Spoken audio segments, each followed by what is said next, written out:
Je n'utiliserai pas cette assemblée pour faire un chaos constitutionnel.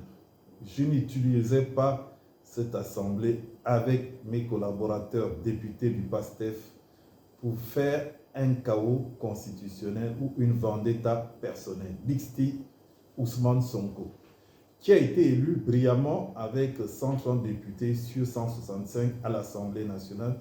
Il a été réintégré. Il a montré ce que c'est la politique, ce que c'est un homme politique intelligent. Ousmane Sonko a fait une démonstration aux impérialistes et à leurs vassaux que la politique, on peut la faire autrement. Je tiens à le féliciter. Il est sorti dans le dos, comme disent les Ivoiriens. Pendant que les impérialistes pensaient avoir brisé sa carrière, il est sorti dans le dos. Et je tiens aussi à féliciter Diomaye Faye, les hommes politiques sénégalais qui respectent les institutions. Parce qu'en Afrique, nous ne voulons pas des hommes forts, nous voulons des institutions fortes. Parce que ça aurait été un président vassal des impérialistes, il aurait fait une fois Ousmane Sonko démis, on devait mettre des militaires autour de sa maison, commencer les arrestations de ses proches, etc. Comme le font les vassaux, les tirailleurs des pays africains. Mais les Sénégalais ont montré que c'est un peuple très émancipé politiquement. Qu'on soit l'opposition ou la majorité, c'est comme ça que nous voulons voir la politique être pratiquée, avec maestria. C'est très important. Donc je tenais à féliciter Ousmane Sonko pour son intelligence, sa malice politique, et aussi Diomaye Faye qui utilise les lois de la Constitution pour essayer de freiner la procédure. C'est comme ça qu'on fait la politique. Et je tenais à remercier le peuple sénégalais, Diomaye Faye, Ousmane Sonko. Ousmane Sonko, c'est l'incarnation de Patrice Lumumba. C'est un espoir du peuple africain sur le plan politique.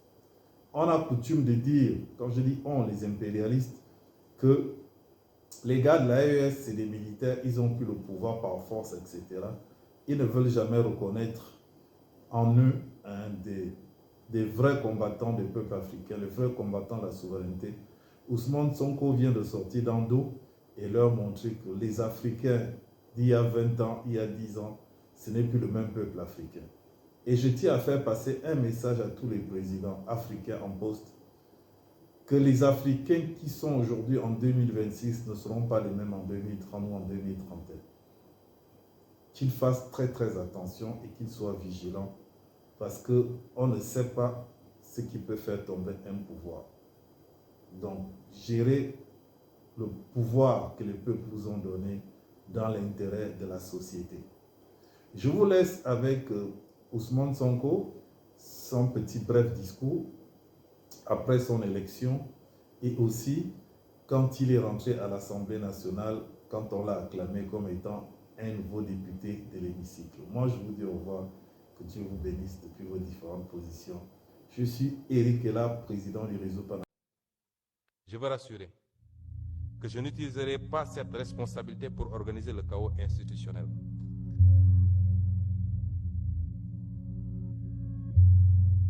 Je n'utiliserai pas, et aucun député avec moi, je n'utiliserai pas cette assemblée pour nourrir des vendettas personnels. Ce serait trahir notre propre combat. Mais je le dis avec la même clarté, l'Assemblée nationale ne sera pas une chambre d'enregistrement.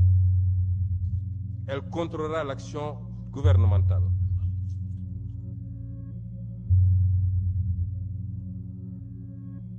Elle exercera pleinement ses prérogatives constitutionnelles de vote des lois, de contrôle de l'action du gouvernement et d'évaluation des politiques publiques.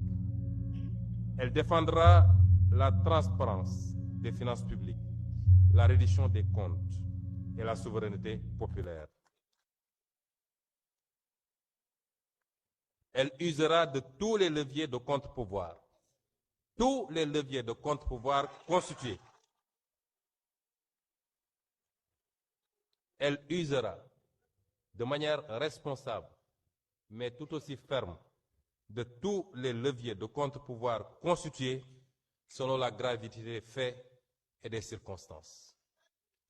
Cette exigence morale ne relève d'ailleurs pas seulement de la philosophie ou de l'histoire politique. Elle est profondément enracinée dans notre propre civilisation spirituelle. Le Coran enseigne qu'Allah vous commande de rendre les dépôts à leurs ayants droit. Et lorsque vous jugez entre des gens, de juger avec équité.